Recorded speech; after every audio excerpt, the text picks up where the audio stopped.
দেখো এটা কি লেখা? এখনো কি তোমার কিছু মনে পড়ছে না গোলাম? তার মানে আমি যখন স্মৃতিশক্তি হারিয়ে ফেলেছি আমি নিজে থেকে বিয়ে করেছি। ও ওই মেয়ের কাছে যাচ্ছে মা। ও যদি এখন ওই মেয়েকে বাড়িতে নিয়ে আসে, আমার কি হবে মা? মা, আমি এখন কি করবো মা? আমি কোথায় যাব? তাহলে গোলাম এতদিন আমাদের বাড়িতে চাকরের চাকরি কেন করলো? ওর স্মৃতিশক্তি হারানোর সময় ওই বাড়িতে আসে। তার আগে লেনদেনের ফাইসলা করলে ভালো হতো না? দেন টাকাগুলো দিয়ে দে। তুই জাল টাকা, নকল টাকা। না না, দুনিয়া টাকার গোলামির ১৯ নম্বর পর্বে এমন একটা টুইস্ট এসেছে যা কেউ কল্পনা করতে পারেনি। একটা মাত্র পর্বে পুরো গল্পের গতিপথ সম্পূর্ণ বদলে গেছে। পর্বের শেষ দৃশ্যগুলো দেখার পর এখন প্রায় প্রতিটি দর্শকের মনে ঘুরপাক খাচ্ছে একটাই প্রশ্ন, এরপর ২০ নম্বর পর্বে আসলে কি হতে যাচ্ছে। আজকের ভিডিওতে আমি শুধু ১৯ নম্বর পর্বের গুরুত্বপূর্ণ ঘটনাগুলোই বিস্তারিতভাবে রিভিউ করব না, সেই সঙ্গে জানিয়ে দেব ২০ নম্বর পর্ব কবে আসতে পারে, কোন তারিখে মুক্তি পাওয়ার সম্ভাবনা রয়েছে এবং ঠিক কোন সময় সেটি প্রকাশ পাওয়ার সম্ভাবনা রয়েছে। তবে তার আগে চলুন এক নজরে দেখে নিই ১৯ নম্বর পর্বের সেই গুরুত্বপূর্ণ টার্নিং পয়েন্টগুলো, যেগুলো ঠিকভাবে না বুঝলে পরের পর্বের গল্প বোঝা সত্যিই কঠিন হয়ে যাবে। প্রতিটি মুহূর্তই গুরুত্বপূর্ণ, তাই একটাও মিস করার সুযোগ নেই। ভিডিওর একদম শেষ পর্যন্ত অবশ্যই সঙ্গে থাকবেন, কারণ শেষ দিকেই থাকছে ১৯ নম্বর পর্ব নিয়ে সবচেয়ে বড় এবং চমকপ্রদ আপডেট। পাশাপাশি আলোচনা করব পরের পর্বে কি কি ঘটতে পারে, আর দর্শকদের মনে জমে থাকা সবচেয়ে বড় প্রশ্নগুলোর উত্তর খোঁজার চেষ্টা করব। তাই ভিডিওটি কোথাও স্কিপ না করে শুরু থেকে শেষ পর্যন্ত মন দিয়ে দেখুন, কারণ প্রতিটি ঘটনাই পরের পর্বের সঙ্গে সরাসরি সম্পর্কিত। তো আর দেরি না করে চলুন শুরু করা যাক দুনিয়া টাকার গোলামের ১৯ নম্বর পর্বের সম্পূর্ণ এবং বিস্তারিত রিভিউ। সততা ব্যাংকের অসাধু কর্মকর্তাদের জালিয়াতি আর আড়ালে থাকা এক সিন্ডিকেটের নির্মম চক্রান্তে ঝরে গেল একটি নিষ্পাপ প্রাণ। আর সেই বোনের লাশের ওপর দাঁড়িয়ে পিস্তল হাতে পুরো শহর কাঁপিয়ে তুলে সততা ব্যাংক জিম্মি করে ফেলল শেহজাদ চৌধুরী। অষ্টদশতম পর্বের এই শিউরে ওঠার মতো রুদ্ধশ্বাস মোড়ের পর ২০২৬ সালের বহুল প্রতীক্ষিত ১৯তম পর্বে কি ঘটতে চলেছে? ১৯তম পর্বে কি শেহজাদ চৌধুরী সততা ব্যাংকের সেই অসাধু কর্মকর্তাদের নিজের হাতে গুলি করে বোনের হত্যার প্রতিশোধ নেবে, নাকি সোয়াট টিমের কমান্ডোদের মুখোমুখি হয়ে সে নিজে কোনো চরম বিপদে পড়তে যাচ্ছে? টিভিতে সরাসরি সম্প্রচারিত হওয়া এই ব্যাংক জিম্মির খবর দেখে নিজের জীবনের তোয়াক্কা না করে ঋতু কিভাবে ব্যাংকের ভেতরে ঢোকার দুঃসাহসিক সিদ্ধান্ত নেবে? সবচেয়ে বড় চমক হিসেবে এই চরম উত্তেজনার মুহূর্তেই কি শেহজাদের হারিয়ে যাওয়া সেই ৬ মাসের গোলাম জীবনের স্মৃতি আর ঋতুর সাথে কাটানো ভালোবাসার মুহূর্তগুলো পুরোপুরি ফেরত চলে আসবে? আর অন্যদিকে শেহজাদকে এই বিপদে ফেলে নিজেদের কোটি টাকার সম্পত্তি হাতানোর শেষ চাল চেলে কিভাবে ফাতেমা ও রিশাদের চরম ও করুণ পতন ঘটতে যাচ্ছে? আজকের এই সম্পূর্ণ রিভিউ ও বিশ্লেষণে আমরা খতিয়ে দেখব অষ্টদশতম পর্বের প্রতিটি হৃদয় বিদারক দৃশ্যপট এবং বিস্তারিত আলোচনা করব ১৯তম পর্বে ঘটতে যাওয়া ধামাকা সব প্রেডিকশন নিয়ে, যা নাটকের গল্পকে এক অবিশ্বাস্য আর রোমাঞ্চকর মোড়ে নিয়ে যাবে। দুনিয়ার টাকার গোলাম নাটকের বহুল প্রতীক্ষিত অষ্টদশতম পর্বের প্রতিটি দৃশ্যপট যেভাবে সাজানো হয়েছে তা দর্শকদের এক মুহূর্তের জন্য স্ক্রিন থেকে চোখ সরাতে দেয় না। পর্বের শুরু থেকেই পরিচালক এক চরম মনস্তাত্ত্বিক টানাপোড়েন এবং গভীর সামাজিক রহস্যের জাল বুনতে শুরু করেন। গল্পের গোড়াতেই শেহজাদ চৌধুরী যখন নিজের শরীরে খোদাই করা ঋতুর নামের ট্যাটু, হাতের পুরনো ক্ষত এবং ঋতুর চোখের জলের মুখোমুখি দাঁড়ায়, তখন তার ভেতরে এক প্রচণ্ড মানসিক ঝড় শুরু হয়। ঋতু বারবার তাকে ব্যাকুল হয়ে মনে করিয়ে দেওয়ার চেষ্টা করছিল কিভাবে তাদের সম্পর্কের সূচনা হয়েছিল, কিভাবে একটি চরম বিপদের দিনে দুটো ভিন্ন জীবনের আত্মা এক হয়ে গিয়েছিল। ঋতু এমনকি সেই ট্যাটু পার্লারের কারিগরকেও নিয়ে আসে, যে নিজে দাঁড়িয়ে স্পষ্ট সাক্ষ্য দেয় কিভাবে শেহজাদ পরম ভালোবাসায় সূচ আর কালির অসীম যন্ত্রণা সহ্য করে নিজের গায়ে ঋতুর নাম খোদাই করেছিল। কিন্তু শেহজাদের মস্তিষ্কে তখন কেবলই এক গভীর অন্ধকার কুয়াশা। সে অনুভব করে যে তার অতীতে নিশ্চয়ই কয়েক মাসের এক বিশাল শূন্যতা বা গ্যাপ রয়ে গেছে, কিন্তু বাস্তবতার কঠিন নিয়মে সেই হারিয়ে যাওয়া দিনগুলোর কোনো স্পষ্ট ছবি সে কিছুতেই খুঁজে পাচ্ছিল না। মানসিক যন্ত্রণায় দিশেহারা ও বিভ্রান্ত শেহজাদ সোজা নিজের চৌধুরী ভিলায় ফিরে যায়। সেখানে তার মা ও ফাতেমার নানা বিষয়ে আলোচনা করছিলেন।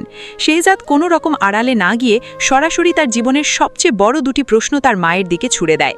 সে তার মাকে জিজ্ঞেস করে, যখন দাউদের লোকজনের অতর্কিত হামলায় সে গুলিবিদ্ধ হয়ে হসপিটালে ভর্তি হয়েছিল, তখন সে আসলে কতদিন অজ্ঞান বা নিখোঁজ ছিল। তার মা প্রথমে আমতা আমতা করে সত্যিটা ঢাকার আপ্রাণ চেষ্টা করে বলেন যে সে মাত্র 2 দিন হাসপাতালে সেন্সলেস ছিল, কিন্তু শেহজাদ তার হাতে ঋতু নামের ট্যাটু আর জুলাই মাসের খাপছাড়া ক্যালেন্ডারের হিসেব দেখিয়ে চিৎকার করে ওঠে এবং সত্য প্রকাশের জন্য মায়ের পায়ে পড়ার মতো ব্যাকুলতা দেখায়।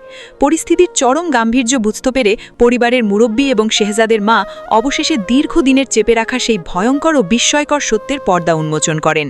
তারা চোখের জল ফেলতে ফেলতে প্রকাশ করেন যে প্রথমবার দাউদের ক্যাডাররা যখন শেহজাদের ওপর ঘাতক হামলা চালায় তখন রক্তাক্ত শেহজাদ নিখোঁজ হয়ে যায়। দীর্ঘ 3টি মাস ধরে চৌধুরী পরিবার পাগলের মতো শহরের অলিতে গলিতে বস্তিতে তাকে খুঁজে বেরিয়েছিল, কিন্তু কোনো হদিশ মেলেনি। কিন্তু নিয়তির এক অদ্ভুত খেলায় শেহজাদ তখন নিজের স্মৃতিশক্তি সম্পূর্ণ হারিয়ে মির্জা বাড়িতে আশ্রয় নিয়েছিল। নিজের নাম ধাম অভিজাত পরিচয় সব ভুলে গিয়ে সে সেখানে কেবলই একজন অনুগত কাজের লোক অর্থাৎ গোলাম পরিচয় দিন কাটাত। মির্জা বাড়ির সেই কঠিন পরিবেশে ঋতুর সাথে তার পরিচয় হয়। প্রতিদিনের সুখ দুঃখের গল্প ভাগ করে নিতে নিতে তাদের মাঝে এক গভীর নিষ্পাপ ভালোবাসার জন্ম হয় এবং পরবর্তীতে তারা পারিবারিকভাবে বিবাহ বন্ধনে আবদ্ধ হয়। দেখতে দেখতে কেটে যায় ভালোবাসার চমৎকার 6টি মাস, কিন্তু নিয়তির খেলা সেখানে থামেনি। দাউদের শত্রুপক্ষ যখন আবার তার খোঁজ পায়, তারা মির্জাবাড়ির এলাকায় শেহজাদের উপর দ্বিতীয়বার প্রাণঘাতী হামলা চালায়। মুমূর্ষু অবস্থায় শেহজাদকে আবার শহরের নামি দামি হাসপাতালে ভর্তি করা হয়। চিকিৎসকদের আপ্রাণ চেষ্টায় শেহজাদের প্রাণ বাঁচে এবং তার হারিয়ে যাওয়া পুরনো শেহজাদ চৌধুরীর স্মৃতিশক্তি অলৌকিকভাবে ফিরে আসে। কিন্তু নির্মম সত্যি হলো, এই দ্বিতীয়বার জ্ঞান ফেরার পর শেহজাদের মস্তিষ্ক থেকে চিরতরে মুছে যায় মাঝের সেই 6 মাসের স্মৃতি, অর্থাৎ মির্জাবাড়ি, সেখানে গোলাম হিসেবে কাটানো দিনগুলো আর ঋতুর সাথে বিবাহ সবকিছুই শেহজাদের মস্তিষ্ক থেকে পুরোপুরি গায়েব হয়ে যায়। ডাক্তারদের কঠোর নির্দেশ ছিল শেহজাদকে কোনোভাবেই সেই 6 মাসের কথা জানিয়ে তার মস্তিষ্কে জোরপূর্বক মানসিক চাপ সৃষ্টি করা যাবে না, কারণ এতে সে চিরতরে উন্মাদ হয়ে যেতে পারে বা ব্রেন স্ট্রোক করে মারা যেতে পারে। আর এই মারাত্মক ঝুঁকির কারণে শেহজাদের মা এতদিন ধরে ঋতুর অস্তিত্ব সম্পূর্ণ গোপন রেখেছিলেন। এই নির্মম সত্য জানার পর শেহজাদ চৌধুরীর যেন মনে হয় পায়ের তলা থেকে মাটি সরে গেছে। সে বুঝতে পারে যে মেয়েটিকে সে এতদিন উন্মাদের মতো তাড়িয়ে দিচ্ছিল, যাকে নিজের অর্ধাঙ্গিনী হিসেবে অস্বীকার করে আঘাত করছিল, সে আসলে তার নিজের রক্তমাংসের বিবাহিতা স্ত্রী ঋতু। অন্যদিকে মির্জাবাড়ির ভেতরের দৃশ্যপট চরম উত্তপ্ত হয়ে ওঠে। ঋতু বাড়ি ফিরে এসে যখন পরিবারের সবার সামনে শেহজাদের সাথে তার অতীতের সমস্ত স্মৃতির জ্যান্ত প্রমাণ এবং তাদের বিয়ের নিখাত সত্য তুলে ধরে, তখন ফাতেমার সাজানো মিথ্যার তাসের ঘর এক লহমে চুরমার হয়ে যায়। ফাতেমা নিজের চরম লোভ আর টাকার লালসা মেটাতে নিজের প্রথম আসল স্বামীকে জাল নথিপত্রে মৃত বানিয়ে চাল চেলে রিশাদকে বিয়ে করেছিল, কেবল শেহজাদ চৌধুরীর 100 কোটি টাকার সম্পত্তি একচ্ছত্রভাবে হাতানোর উদ্দেশ্যে। ঋতু যখন সমস্ত বিষাক্ত সত্য মির্জাবাড়ির কর্তা এবং পরিবারের সবার সামনে খোলাসা করে দেয়, তখন মির্জাবাড়ির মুরব্বী ফাতেমার ধূর্ততায় ক্ষিপ্ত হয়ে ওঠেন এবং ফাতেমাকে তীব্র ধিক্কার জানিয়ে চরম অপমান করেন। রিশাদ ও ফাতেমার আসল ধোঁকাবাজির মুখোশ উন্মোচিত হয়ে পড়ায় তারা চরম আতঙ্ক ও অনিশ্চয়তায় কাঁপতে থাকে, কারণ তারা বেশ ভালোভাবেই বুঝতে পারে যে শেহজাদ যদি একবার ঋতুকে নিজের আসল স্ত্রী হিসেবে গ্রহণ করে চৌধুরী ভিলায় ঘিরে নিয়ে যায়, তবে তাদের কোটি টাকার সম্পত্তি দখলের চক্রান্ত চিরতরে মাটিতে মিশে যাবে এবং তাদের রাজকীয় জীবনের বদলে ঠাঁই হবে রাস্তার ধুলায়। তবে নাটকের মূল মোড় এবং এক বিষাদময় ট্র্যাজেডি ঘটে ঠিক এরপর মুহূর্তে, যখন শেহজাদ চৌধুরীর মোবাইলে বস্তি থেকে একটি অত্যন্ত জরুরি ও কান্না জড়ানো ফোন আসে। শেহজাদ খবর পায় যে তার সেই স্মৃতি হারানোর দিনে যাকে সে নিজের ছোট বোন বানিয়েছিল, বস্তির সেই নিছক সহজ সরল গরিব মেয়েটি বিষ পান করে বা গলায় ঘাস দিয়ে আত্মহত্যা করেছে। এই মর্মান্তিক খবর শোনা মাত্রই শেহজাদের বুকের ভেতরটা মুচড়ে ওঠে। সে কাল বিলম্ব না করে সোজা বস্তির দিকে গাড়ি ছুটিয়ে দেয়। সেখানে গিয়ে সে যে হৃদয় বিদারক দৃশ্য দেখে, তা যে কোনো শক্ত পাথরের মানুষের হৃদয়কেও ভেঙে চুরমার করে দেওয়ার জন্য যথেষ্ট ছিল। কোণের লাল শাড়িতে সাজা সেই নিষ্পাপ মেয়েটির নিথর বরফ শীতল দেহ উঠানে পড়ে আছে, আর পাশে তার বৃদ্ধ অসহায় বাবা ও আত্মীয় স্বজনরা অঝরে বুক চাপড়ে কাঁদছে। শেহজাদ গভীর অনুসন্ধানে জানতে পারে এই মর্মান্তিক মৃত্যুর পেছনের আসল ভয়ঙ্কর সত্য। শেহজাদ নিজের সৎ উপার্জনের মাধ্যমে সেই বোনটির বিয়ের যাবতীয় খরচের দায়িত্ব নিয়ে সততা ব্যাংকের একটি বিশাল অঙ্কের চেক দিয়েছিল, কিন্তু সততা ব্যাংকের অসাধু দুর্নীতিগ্রস্ত এবং অহংকারী কর্মকর্তারা সেই সহজ সরল অশিক্ষিত মানুষদের ঠকিয়ে আসল টাকার চেক ভেঙে দেওয়ার বদলে জাল ও নকল নোটের বান্ডেল তাদের হাতে ধরিয়ে দিয়েছিল। বিয়ের মণ্ডপে কাজী এবং বরপক্ষের হাতে যখন বিয়ের দেনমোহর ও খরচের টাকা তুলে দেওয়া হয়, বরপক্ষ সাথে সাথে ধরে ফেলে যে এগুলো ভুয়ো জাল টাকা। বিয়ের আশারে সবার সামনে কনের বৃদ্ধ বাবাকে চরম প্রতারক, চোর ও জালিয়াতি অপবাদ দিয়ে বরপক্ষ গালিগালাজ করে বিয়ে ভেঙে দিয়ে কনে পক্ষকে ফেলে চলে যায় কনে পক্ষকে। সমাজের এই চরম অপমান, বাবার বুক ফাটা কান্না, বরপক্ষের লাঞ্ছনা আর নিজের সুন্দর সুন্দর সংসারের ভাঙা স্বপ্ন সহ্য করতে না পেরে সেই নিষ্পাপ মেয়েটি নিজের জীবন বিসর্জন দেওয়ার পথ বেছে নেয়। বোনের বরফ শীতল নিথর নিধের দেহের সামনে দাঁড়িয়ে শেহজাদের চোখ দুটো হিংস্র রক্তের মতো লাল হয়ে ওঠে। তার হৃদয় থেকে মুহূর্তের মধ্যে উধাও হয়ে যায় সমস্ত দয়া মায়া ও মানবিকতা। সেখানে স্থান নেয় কেবলই এক হিংস্র ও আগ্নেয়গিরির মতো বিস্ফোরক প্রতিশোধের আগুনের। শেহজাদ এক মুহূর্ত সময় নষ্ট না করে নিজের কোমর থেকে পিস্তল বের করে একাই রওনা হয় সেই প্রতারক সততা ব্যাংকের প্রধান কার্যালয়ের দিকে। ব্যাংকে পৌঁছানো মাত্রই শেহজাদ ফাঁকা এক রাউন্ড গুলি চালিয়ে পুরো ব্যাংকের ভেতরে এক ত্রাসের রাজত্ব তৈরি করে। ব্যাংকের সিকিউরিটি গার্ড থেকে শুরু করে ম্যানেজার সবাইকে বন্দুকের মুখে হাত তুলে জিম্মি করে ফেলে সে। ব্যাংকের প্রধান ম্যানেজার যখন ভয়ে কেঁপে কেঁপে নিজের জীবন ভিক্ষা চাইছিল এবং ব্যাংকের নিয়মকানুন ও লিখিত নোটিশের দোহাই দিচ্ছিল যে গ্রাহকদের টাকা দেখে নেওয়া উচিত ছিল, তখন শেহজাদ এক ক্রুদ্ধ বাঘের মতো গর্জন করে। শেহজাদ চিৎকার করে বলে, তোদের এই সিস্টেমের কাগজের নিয়ম আর ব্যাংকিং সিন্ডিকেটের অসাধু টাকার লালসার কারণে আজ আমার এক নিষ্পাপ বোনের প্রাণ চলে গেছে। গ্রামের সহজ সরল অশিক্ষিত মানুষদের জাল টাকা ধরিয়ে দিয়ে তোরা তাদের পুরো জীবনটা এক নিমেষে ছাড়খাড় করে দিয়েছিস। ব্যাংকের কর্মকর্তারা যখন নিজেদের ভুল স্বীকার হতে হাঁটু গেড়ে কান্নাকাটি করছিল এবং সে যা চাইবে তাই দিতে রাজি হচ্ছিল, তখন শেহজাদ পিস্তল উঁচিয়ে শেষবারের মতো তীব্র হুঙ্কার দিয়ে বলে, আমার টাকা চাই না, তোদের এই ব্যাংকের সম্পত্তি চাই না, তোদের ক্ষমতার অপব্যবহারের বদলে আমার বোনের শেষ নিঃশ্বাস আর জীবন ফেরত আনে দে। যতক্ষণ না আমার বোনের শেষ নিঃশ্বাস আর জীবন ফেরত পাবো ততক্ষণ পর্যন্ত তোদের কাউকে আমি এই ব্যাংক থেকে জ্যান্ত বের হতে দেব না। আর এই থমথমে চোখ কপালে ওঠার মতো রুদ্ধশ্বাস জিম্মি দশার ক্লাইম্যাক্সের মধ্য দিয়েই সমাপ্তি ঘটে ৮৮তম পর্বের। দর্শকদের হৃদয়ে এখন একটাই বড় আলোড়ন ও কৌতূহল, আগামী ১৯তম পর্বে কি ঘটতে চলেছে এবং এই গল্পের চরম পরিণতি কোথায় গিয়ে ঠেকবে। ১৯তম পর্বে গল্পের প্রতিটি দৃশ্যপট এক নতুন রক্ত গরম করা উচ্চতায় পৌঁছবে। পুরো শহরে শেহজাদ চৌধুরীর এই ব্যাংক জিম্মি করার খবর ব্রেকিং নিউজ হিসেবে দাবানলের মতো ছড়িয়ে পড়বে। স্পেশাল কমান্ডো ফোর্স ও স্কোয়াড টিম সততা ব্যাংক চারপাশ থেকে ঘিরে ফেলবে এবং মাইকে শেহজাদকে অস্ত্র সমর্পণ করে আত্মসমর্পণ করতে বলবে। কিন্তু নিজের বোনের মৃত্যুর বিচারে অনর শেহজাদ কোনো হুমকির কাছে মাথা নত করবে না, বরং সে লাইভ মিডিয়ার ক্যামেরা ডেকে এনে ব্যাংকের দুর্নীতিগ্রস্ত কর্মকর্তাদের সেই জাল টাকার সিন্ডিকেটের ভয়ঙ্কর সত্য পুরো দেশবাসীর সামনে স্বীকার করতে বাধ্য করবে, যা দেখে সারা দেশের মানুষের চোখ খুলে যাবে এবং ব্যাংকিং সিস্টেম কেঁপে উঠবে। অন্যদিকে টিভিতে ব্রেকিং নিউজ দেখে ঋতু যখন বুঝতে পারবে যে তার প্রাণের স্বামী শেহজাদ কত বড় এক বিপদের মুখোমুখি দাঁড়িয়ে আছে এবং নিজের বোনকে হারিয়ে সে কতটা মানসিক কষ্টে উন্মাদের মতো হয়ে গেছে, তখন ঋতু নিজের জীবনের পরোয়া না করে সোজা সেই জিম্মি ব্যাংকের ভেতরে ঢোকার দুঃসাহসিক সিদ্ধান্ত নেবে। কমান্ডোদের চোখ ফাঁকি দিয়ে বা নিজের জীবনের পরোয়া না করে ঋতু ব্যাংকের ভেতরে প্রবেশ করবে এবং শেহজাদের মুখোমুখি দাঁড়াবে। শেহজাদের হাতের উত্তপ্ত পিস্তল নিজের বুকের উপর চেপে ধরে ঋতু তার চোখের জল ফেলবে এবং তাদের অতীত জীবনের ৬ মাসের অনুভূতির কথাগুলো আবার এক এক করে মনে করিয়ে দেওয়ার চেষ্টা করবে। চরম উত্তেজনার এই মুহূর্তে শেহজাদের মস্তিষ্কে এক অলৌকিক ধামাকা ঘটবে। ব্যাংকের চরম মানসিক চাপ আর ঋতুর নিখাত ভালোবাসার ছোঁয়ায় শেহজাদের হারিয়ে যাওয়া সেই ৬ মাসের স্মৃতি মুহূর্তের মধ্যে এক লহমে পুরোপুরি ফেরত।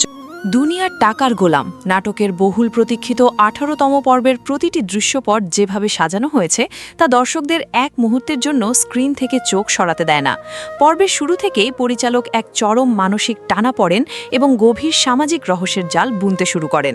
গল্পের গোড়াতেই শেহজাদ চৌধুরী যখন নিজের শরীরে খোদাই করা ঋতুর নামের ট্যাটু, হাতের পুরানো ক্ষত এবং ঋতুর চোখের জলের মুখোমুখি দাঁড়ায়, তখন তার ভেতরে এক প্রচণ্ড মানসিক ঝড় শুরু হয়। ঋতু বারবার তাকে ব্যাকুল হয়ে মনে করিয়ে দেওয়ার চেষ্টা করছিল কিভাবে তাদের সম্পর্কের সূচনা হয়েছিল, কিভাবে একটি চরম বিপদের দিনে দুটো ভিন্ন জীবনের আত্মা এক হয়ে গিয়েছিল। ঋতু এমনকি সেই ট্যাটু পার্লারের কারিগরকেও নিয়ে আসে, যে নিজে দাঁড়িয়ে স্পষ্ট সাক্ষ্য দেয় কিভাবে শেহজাদ পরম ভালোবাসায় সুমুচার কালির অসীম যন্ত্রণা সহ্য করে নিজের গায়ে ঋতুর নাম খোদাই করেছিল। কিন্তু শেহজাদের মস্তিষ্কে তখন কেবলই এক গভীর অন্ধকার কুয়াশাবন। সে অনুভব করে যে তার অতীতে নিশ্চয়ই কয়েক মাসের এক বিশাল শূন্যতা বা গ্যাপ রয়ে গেছে, কিন্তু বাস্তবতার কঠিন নিয়মে সেই হারিয়ে যাওয়া দিনগুলোর কোনো স্পষ্ট ছবি সে কিছুতেই খুঁজে পাচ্ছিল না। মানসিক যন্ত্রণায় দিশেহারা ও বিভ্রান্ত শেহজাদ সোজা নিজের চৌধুরী ভিলায় ফিরে যায়। সেখানে তার মা ও ফাতেমা নানা বিষয়ে আলোচনা করছিলেন। শেহজাদ কোনোরকম আড়ালে না গিয়ে সরাসরি নিজের জীবনের সবচেয়ে বড় দুটি প্রশ্ন তার মায়ের দিকে ছুড়ে দেয়। সে তার মাকে জিজ্ঞেস করে, যখন দাউদের লোকজনের অতর্কিত হামলায় সে গুলিবিদ্ধ হয়ে হসপিটালে ভর্তি হয়েছিল, তখন সে আসলে কতদিন অজ্ঞান বা নিখোঁজ ছিল? তার মা প্রথমে আমতা আমতা করে সত্যিটা ঢাকার আপ্রাণ চেষ্টা করে এবং বলেন যে সে মাত্র 2 দিন হসপিটালে সেন্সলেস ছিল, কিন্তু শেহজাদ তার হাতের ঋতু নামের ট্যাটু আর জুলাই মাসের খাপছাড়ে ক্যালেন্ডারের হিসেব দেখিয়ে চিৎকার করে ওঠে এবং সত্য প্রকাশের জন্য মায়ের পায়ে পড়ার মতো ব্যাকুলতা দেখায়। পরিস্থিতির চরম গাম্ভীর্য বুঝতে পেরে পরিবারের মুরব্বী এবং শেহজাদের মা অবশেষে দীর্ঘদিনের চেপে রাখা সেই ভয়ঙ্কর ও বিস্ময়কর সত্যের উন্মোচন করেন। তারা চোখের জল ফেলতে ফেলতে প্রকাশ করেন যে প্রথমবার দাউদের ক্যাডাররা যখন শেহজাদের ওপর ঘাতক হামলা চালায় তখন রক্তাক্ত শেহজাদ নিখোঁজ হয়ে যায়। দীর্ঘ 3টি মাস ধরে চৌধুরী পরিবার পাগলের মতো শহরের অলিতে গলিতে বস্তিতে তাকে খুঁজে বেরিয়েছিল, কিন্তু কোনো হদিশ মেলেনি। কিন্তু নিয়তির এক অদ্ভুত খেলায় শেহজাদ তখন নিজের স্মৃতিশক্তি সম্পূর্ণ হারিয়ে মির্জা বাড়িতে আশ্রয় নেয়। নিজের নাম ধাম অভিজাত পরিচয় সব ভুলে গিয়ে সে সেখানে কেবলই একজন অনুগত কাজের লোক অর্থাৎ গোলাম পরিচয় দিন কাটাত। মির্জা বাড়ির সেই কঠিন পরিবেশে ঋতুর সাথে তার পরিচয় হয়। প্রতিদিনের সুখ দুঃখের গল্প ভাগ করে নিতে নিতে তাদের মাঝে এক গভীর নিষ্পাপ ভালোবাসার জন্ম হয় এবং পরবর্তীতে তারা পারিবারিকভাবে বিবাহ বন্ধনে আবদ্ধ হয়। দেখতে দেখতে কেটে যায় ভালোবাসার চমৎকার 6টি মাস, কিন্তু নিয়তির খেলা সেখানে থামেনি। দাউদের শত্রুপক্ষ যখন আবার তার খোঁজ পায়, তারা মির্জা বাড়ির এলাকায় শেহজাদের উপর দ্বিতীয়বার প্রাণঘাতী হামলা চালায়। মুমূর্ষু অবস্থায় শেহজাদকে আবার শহরের নামি দামি হসপিটালে ভর্তি করা হয়। চিকিৎসকদের আপ্রাণ চেষ্টায় শেহজাদের প্রাণ বাঁচে এবং তার হারিয়ে যাওয়া পুরানো শেহজাদ চৌধুরীর স্মৃতিশক্তি অলৌকিকভাবে ফিরে আসে। কিন্তু নির্মম সত্যি হলো, এই দ্বিতীয়বার জ্ঞান ফেরার পর শেহজাদের মস্তিষ্ক থেকে চিরতরে মুছে যায় মাঝের সেই 6 মাসের স্মৃতি, অর্থাৎ মির্জা বাড়ি, সেখানে গোলাম হিসেবে কাটানো দিনগুলো এবং ঋতুর সাথে বিয়ে, সবকিছুই শেহজাদের স্মৃতি থেকে পুরোপুরি গায়েব হয়ে যায়। ডাক্তারদের কঠোর নির্দেশ ছিল শেহজাদকে কোনোভাবেই সেই 6 মাসের কথা জানিয়ে তার মস্তিষ্কে জোরপূর্বক মানসিক চাপ সৃষ্টি করা যাবে না, কারণ এতে সে চিরতরে উন্মাদ হয়ে যেতে পারে বা ব্রেন স্ট্রোক করে মারা যেতে পারে। আর এই মারাত্মক ঝুঁকির কারণেই শেহজাদের মা এতদিন ধরে ঋতুর অস্তিত্ব সম্পূর্ণ গোপন রেখে ঋতুর অস্তিত্ব স্বীকার করেননি। এই নির্মম সত্য জানার পর শেহজাদ চৌধুরীর যেন মনে হয় পায়ের তলা থেকে মাটি সরে গেছে। সে বুঝতে পারে যে মেয়েটিকে সে এতদিন উন্মাদের মতো তাড়িয়ে দিচ্ছিল, যাকে নিজের অর্ধাঙ্গিনী হিসেবে অস্বীকার করে আঘাত করছিল, সে আসলে তার নিজের রক্তমাংসের বিবাহিতা স্ত্রী ঋতু। অন্যদিকে মির্জা বাড়ির ভেতরের দৃশ্যপট চরম উত্তপ্ত হয়ে ওঠে। ঋতু বাড়ি ফিরে এসে যখন পরিবারের সবার সামনে শেহজাদের সাথে তার অতীতের সমস্ত স্মৃতি, জ্যান্ত প্রমাণ এবং তাদের বিয়ের নিখাত সত্য তুলে ধরে, তখন ফাতেমার চরম লোভ আর টাকার লালসা মেটাতে নিজের প্রথম আসল স্বামীকে জাল নথিপত্রে মৃত বানিয়ে চাল ছেলে রিশাদকে বিয়ে করেছিল, কেবল শেহজাদ চৌধুরীর 100 কোটি টাকার সম্পত্তি একচ্ছত্রভাবে হাতানোর উদ্দেশ্যে। ঋতু যখন সমস্ত বিষাক্ত সত্য মির্জা বাড়ির কর্তা ও পরিবারের সবার সামনে খোলাসা করে দেয়, তখন মির্জা বাড়ির মুরব্বী ফাতেমার ধূর্ততায় ক্ষিপ্ত হয়ে ওঠেন এবং ফাতেমাকে তীব্র অভিঙ্কার জানিয়ে চরম অপমান করেন। রিশাদ ও ফাতেমার আসল ধোঁকাবাজির মুখোশ উন্মোচিত হয়ে পড়ায় তারা চরম আতঙ্ক ও অনিশ্চয়তায় কাঁপতে থাকে, কারণ তারা বেশ ভালোভাবেই বুঝতে পারে যে শেহজাদ যদি একবার ঋতুকে নিজের আসল স্ত্রী হিসেবে গ্রহণ করে চৌধুরী ভিলায় ফিরে নিয়ে যায়, তাহলে তাদের কোটি টাকার সম্পত্তি দখলের চক্রান্ত চিরতরে মাটিতে মিশে যাবে এবং তাদের রাজকীয় জীবনের বদলে ঠাঁই হবে রাস্তার ধুলায়। তবে নাটকের মূল মোড় এবং এক বিষাদময় ট্র্যাজেডি ঘটে ঠিক এর পর মুহূর্তে, যখন শেহজাদ চৌধুরীর মোবাইলে বস্তি থেকে একটি অত্যন্ত জরুরি ও কান্না জড়া ফোন আসে। শেহজাদ খবর পায় যে তার সেই স্মৃতি হারানোর দিনে যাকে সে নিজের ছোট বোন বানিয়েছিল, সেই বস্তির সেই নিছক সহজ সরল গরিব মেয়েটি বিষ পান করে বা গলায় ফাঁস দিয়ে আত্মহত্যা করেছে। এই মর্মান্তিক খবর শোনা মাত্রই শেহজাদের বুকের ভিতরটা মুচড়ে যায়। সে কাল বিলম্ব না করে সোজা বস্তির দিকে গাড়ি ছুটিয়ে দেয়। সেখানে গিয়ে সে যে হৃদয় বিদারক দৃশ্য দেখে, তা যে কোনো শক্ত পাথরের মানুষের হৃদয়কেও ভেঙে চুরমার করে দেওয়ার জন্য যথেষ্ট ছিল। কোণের লাল শাড়িতে সাজা সেই নিষ্পাপ মেয়েটির নিথর বরফ শীতল দেহ উঠানে পড়ে আছে, আর পাশে তার বৃদ্ধ অসহায় বাবা ও আত্মীয় স্বজনরা অঝরে বুক চাপড়ে কাঁদছে। শেহজাদ গভীর অনুসন্ধানে জানতে পারে এই মর্মান্তিক মৃত্যুর পেছনের আসল ভয়ঙ্কর সত্য। শেহজাদ নিজের সৎ উপার্জনের মাধ্যমে সেই বোনটির বিয়ের যাবতীয় খরচের দায়িত্ব নিয়ে সততা ব্যাংকের একটি বিশাল অঙ্কের চেক দিয়েছিল, কিন্তু সততা ব্যাংকের অসাধু, দুর্নীতিগ্রস্ত ও অহংকারী কর্মকর্তারা সেই সহজ সরল অশিক্ষিত মানুষদের ঠকিয়ে আসল টাকার চেক ভেঙে দেওয়ার বদলে জাল ও নকল নোটের বান্ডিল তাদের হাতে ধরিয়ে দিয়েছিল। বিয়ের মণ্ডপে কাজী ও বরপক্ষের হাতে যখন বিয়ের দেনমোহর ও খরচের টাকা তুলে দেওয়া হয়, বরপক্ষ সাথে সাথেই ধরে ফেলে যে এগুলো ভুয়া, জাল টাকা।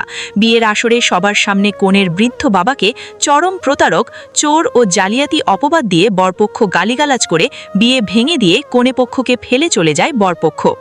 সমাজের এই চরম অপমান, বাবার বুক ফাটা কান্না, বরপক্ষের লাঞ্ছনা আর নিজের সুন্দর সংসারের ভাঙা স্বপ্ন সহ্য না করতে পেরে সেই নিষ্পাপ মেয়েটি নিজের জীবন বিসর্জন দেওয়ার পথ বেছে নেয়। বোনের বরফ শীতল নিথর দেহের সামনে দাঁড়িয়ে শেহজাদের চোখ দুটো হিংস্র রক্তের মতো লাল হয়ে ওঠে। তার হৃদয় থেকে মুহূর্তের মধ্যে উধাও হয়ে যায় সমস্ত দয়া, মায়া ও মানবিকতা। সেখানে স্থান নেয় কেবলই এক হিংস্র ও আগ্নেয়গিরির মতো বিস্ফোরক প্রতিশোধের আগুন। শেহজাদ এক মুহূর্ত সময় নষ্ট না করে নিজের কোমর থেকে পিস্তল বের করে একাই রওনা হয় সেই প্রতারক সততা ব্যাংকের প্রধান কার্যালয়ের দিকে। ব্যাংকে পৌঁছানো মাত্রই শেহজাদ ফাঁকা এক রাউন্ড গুলি চালিয়ে পুরো ব্যাংকের ভেতরে এক ত্রাসের রাজত্ব তৈরি করে ফেলে। ব্যাংকের সিকিউরিটি গার্ড থেকে শুরু করে ম্যানেজার সবাইকে বন্দুকের মুখে হাত তুলে জিম্মি করে ফেলে।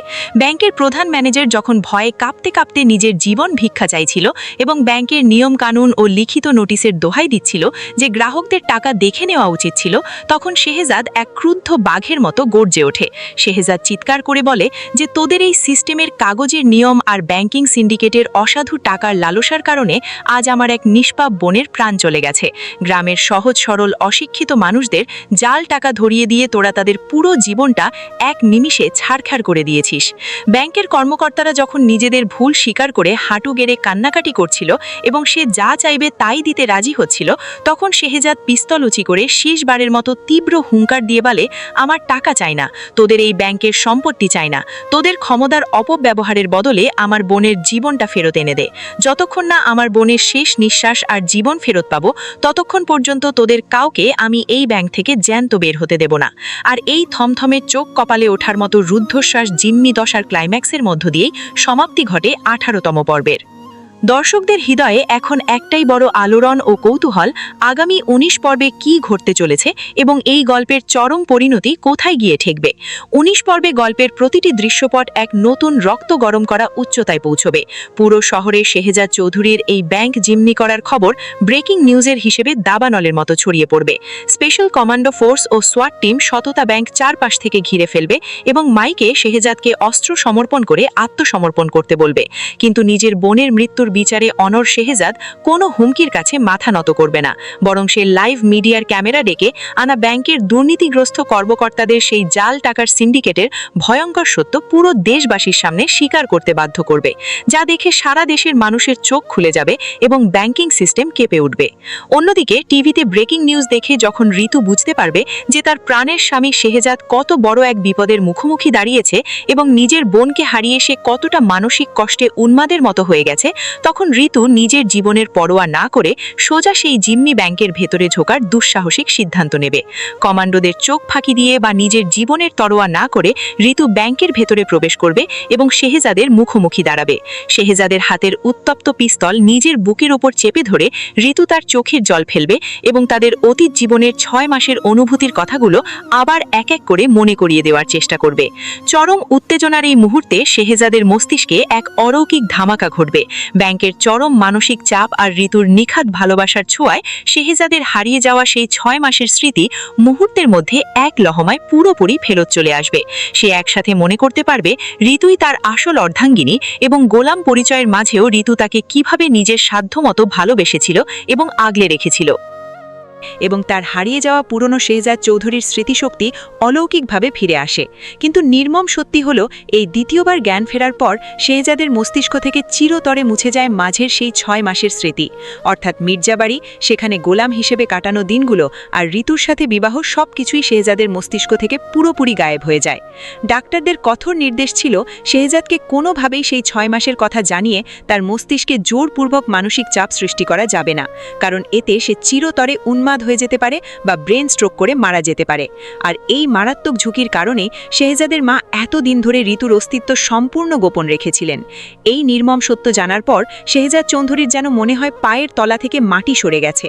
সে বুঝতে পারে যে মেয়েটিকে সে এতদিন উন্মাদের মতো তাড়িয়ে দিচ্ছিল, যাকে নিজের অর্ধাঙ্গিনী হিসেবে অস্বীকার করে আঘাত করছিল, সে আসলে তার নিজের রক্তমাংসের বিবাহিতা স্ত্রী ঋতু। অন্যদিকে মির্জাবাড়ির ভেতরের দৃশ্যপট চরম উত্তপ্ত হয়ে ওঠে। ঋতু বাড়ি ফিরে এসে যখন পরিবারের পরিবারের সবার সামনে শেহজাদের সাথে তার অতীতের সমস্ত স্মৃতির জ্যান্ত প্রমাণ এবং তাদের বিয়ের নিখাত সত্য তুলে ধরে, তখন ফাতেমার সাজানো মিথ্যার তাসের ঘর এক লহমে চুরমার হয়ে যায়। ফাতেমা নিজের চরম লোভ আর টাকার লালসা মেটাতে নিজের প্রথম আসল স্বামীকে জাল নথিপত্রে মৃত বানিয়ে চাল চেলে রিশাদকে বিয়ে করেছিল, কেবল শেহজাদ চৌধুরীর শত কোটি টাকার সম্পত্তি একচ্ছত্রভাবে হাতানোর উদ্দেশ্যে। ঋতু যখন সমস্ত বিষাক্ত সত্য মির্জাবাড়ির কর্তা এবং পরিবারের সবার সামনে খোলাসা করে দেয়, তখন মির্জাবাড়ির মুরব্বী ফাতেমার ধূর্ততায় ক্ষিপ্ত হয়ে ওঠেন এবং ফাতেমাকে তীব্র ধিক্কার জানিয়ে চরম অপমান করেন। রিশাদ ও ফাতেমার আসল ধোঁকাবাজির মুখোশ উন্মোচিত হয়ে পড়ায় তারা চরম আতঙ্ক ও অনিশ্চয়তায় কাঁপতে থাকে, কারণ তারা বেশ ভালোভাবেই বুঝতে পারে যে শেহজাদ যদি একবার ঋতুকে নিজের আসল স্ত্রী হিসেবে গ্রহণ করে চৌধুরী ভিলায় ঘিরে নিয়ে যায়, তবে তাদের কোটি টাকার সম্পত্তি দখলের চক্রান্ত চিরতরে মাটিতে মিশে যাবে এবং তাদের রাজকীয় জীবনের বদলে ঠাঁই হবে রাস্তার ধুলায়। তবে নাটকের মূল মোড় এবং এক বিষাদময় ট্র্যাজেডি ঘটে ঠিক এরপর মুহূর্তে, যখন শেহজাদ চৌধুরীর মোবাইলে বস্তি থেকে একটি অত্যন্ত জরুরি ও কান্না জড়ানো ফোন আসে। শেহজাদ খবর পায় যে তার সেই স্মৃতি হারানোর দিনে যাকে সে নিজের ছোট বোন বানিয়েছিল, বস্তির সেই নিছক সহজ সরল গরিব মেয়েটি বিষ পান করে বা গলায় ঘাস দিয়ে আত্মহত্যা করেছে।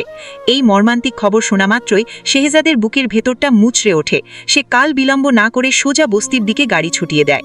সেখানে গিয়ে সে যে হৃদয় বিদারক দৃশ্য দেখে তা যে কোনো শক্ত পাথরের মানুষের হৃদয়কেও ভেঙে চুরমার করে দেওয়ার জন্য যথেষ্ট ছিল। কোণের লাল শাড়িতে সাজা সেই নিষ্পাপ মেয়েটির নিথর বরফ শীতল দেহ উঠানে পড়ে আছে, আর পাশে তার বৃদ্ধ অসহায় বাবা ও আত্মীয় স্বজনরা অঝরে বুক চাপড়ে কাঁদছে। শেহজাদ গভীর অনুসন্ধানে জানতে পারে এই মর্মান্তিক মৃত্যুর পেছনের আসল ভয়ঙ্কর সত্য। শেহজাদ নিজের সৎ উপার্জনের মাধ্যমে সেই বোনটির বিয়ের যাবতীয় খরচের দায়িত্ব নিয়ে সততা ব্যাংকের একটি বিশাল অঙ্কের চেক দিয়েছিল, কিন্তু সততা ব্যাংকের অসাধু দুর্নীতিগ্রস্ত এবং অহংকারী কর্মকর্তারা সেই সহজ সরল অশিক্ষিত মানুষদের ঠকিয়ে আসল টাকার চেক ভেঙে দেওয়ার বদলে জাল ও নকল নোটের বান্ডেল তাদের হাতে ধরিয়ে দিয়েছিল। বিয়ের মণ্ডপে কাজী এবং বরপক্ষের হাতে যখন বিয়ের দেনমোহর ও খরচের টাকা তুলে দেওয়া হয়, বরপক্ষ সাথে সাথে ধরে ফেলে যে এগুলো ভুয়ো জাল টাকা। বিয়ের আশারে সবার সামনে কনের বৃদ্ধ বাবাকে চরম প্রতারক, চোর ও জালিয়াতি অপবাদ দিয়ে বরপক্ষ গালিগালাজ করে বিয়ে ভেঙে দিয়ে কনে পক্ষকে ফেলে চলে যায় কনে পক্ষকে। সমাজের এই চরম অপমান, বাবার বুক ফাটা কান্না, বরপক্ষের লাঞ্ছনা আর নিজের সুন্দর সংসারের ভাঙা স্বপ্ন সহ্য করতে না পেরে সেই নিষ্পাপ মেয়েটি নিজের জীবন বিসর্জন দেওয়ার পথ বেছে নেয়। বোনের বরফ শীতল নিথর নিধের দেহের সামনে দাঁড়িয়ে শেহজাদের চোখ দুটো হিংস্র রক্তের মতো লাল হয়ে ওঠে। তার হৃদয় থেকে মুহূর্তের মধ্যে উধাও হয়ে যায় সমস্ত দয়ামায়া ও মানবিকতা। সেখানে স্থান নেয় কেবলই এক হিংস্র ও আগ্নেয়গিরির মতো বিস্ফোরক প্রতিশোধের আগুনের। শেহজাদ এক মুহূর্ত সময় নষ্ট না করে নিজের কোমর থেকে পিস্তল বের করে একাই রওনা হয় সেই প্রতারক সততা ব্যাংকের প্রধান কার্যালয়ের দিকে। ব্যাংকে পৌঁছানো মাত্রই শেহজাদ ফাঁকা এক রাউন্ড গুলি চালিয়ে পুরো ব্যাংকের ভেতরে এক ত্রাসের রাজত্ব তৈরি করে। ব্যাংকের সিকিউরিটি গার্ড থেকে শুরু করে ম্যানেজার সবাইকে বন্দুকের মুখে হাত তুলে জিম্মি করে ফেলে সে। ব্যাংকের প্রধান ম্যানেজার যখন ভয়ে কেঁপে কেঁপে নিজের জীবন ভিক্ষা চাইছিল এবং ব্যাংকের নিয়মকানুন ও লিখিত নোটিশের দোহাই দিচ্ছিল যে গ্রাহকদের টাকা দেখে নেওয়া উচিত ছিল, তখন শেহজাদ এক ক্রুদ্ধ বাঘের মতো গর্জন করে। শেহজাদ চিৎকার করে বলে, তোদের এই সিস্টেমের কাগজের নিয়ম আর ব্যাংকিং সিন্ডিকেটের অসাধু টাকার লালসার কারণে আজ আমার এক নিষ্পাপ বোনের প্রাণ চলে গেছে। গ্রামের সহজ সরল অশিক্ষিত মানুষদের জাল টাকা ধরিয়ে দিয়ে তোরা তাদের পুরো জীবনটা এক নিমেষে ছারখার করে দিয়েছিস। ব্যাংকের কর্মকর্তারা যখন নিজেদের ভুল স্বীকার হতে হাঁটু গেড়ে কান্নাকাটি করছিল এবং সে যা চাইবে তাই দিতে রাজি হচ্ছিল, তখন শেহজাদ পিস্তল উঁচিয়ে শেষবারের মতো তীব্র হুঙ্কার দিয়ে বলে, আমার টাকা চাই না, তোদের এই ব্যাংকের সম্পত্তি চাই না, তোদের ক্ষমতার অপব্যবহারের বদলে আমার বোনের শেষ নিঃশ্বাস আর জীবন ফেরত আনে দে। যতক্ষণ না আমার বোনের শেষ নিঃশ্বাস আর জীবন ফেরত পাবো, ততক্ষণ পর্যন্ত তোদের কাউকে আমি এই ব্যাংক থেকে জ্যান্ত বের হতে দেব না। আর এই থমথমে চোখ কপালে ওঠার মতো রুদ্ধশ্বাস জিম্মি দশার ক্লাইম্যাক্সের মধ্য দিয়েই সমাপ্তি ঘটে ৮৮তম পর্বের। দর্শকদের হৃদয়ে এখন একটাই বড় আলোড়ন ও কৌতূহল, আগামী ১৯তম পর্বে কি ঘটতে চলেছে এবং এই গল্পের চরম পরিণতি কোথায় গিয়ে ঠেকবে। ১৯তম পর্বে গল্পের প্রতিটি দৃশ্যপট এক নতুন রক্ত গরম করা উচ্চতায় পৌঁছবে। পুরো শহরে